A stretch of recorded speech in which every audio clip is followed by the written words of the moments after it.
ልብሱ አይደለም። የሰው ክብሩ ሹበቱ አይደለም። የሰው ክብሩ እድሜው አይደለም። የሰው ክብሩ ዕውቀቱ አይደለም። የሰው ክብሩ ሀብቱ አይደለም። የትፍርሆ ለሰብእ ብሏል ቅዱስ ዳዊት። ሰው ባለጸጋ ቢሆን አትፍራው። ሀብቱ አይደለም የሰው ክብሩ፣ ወገኖቹ አይደለም፣ ቤቱ አይደለም። የሰው ክብሩ እግዚአብሔር ነው።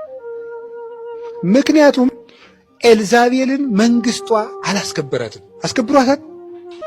ወርቁ አስከብሯታል። ዘውዱ አስከብሯታል። ተጎትታ በመስኮት ሙታ ደሟን ውሻ ሲልሰው መንበሩ አስከበራት።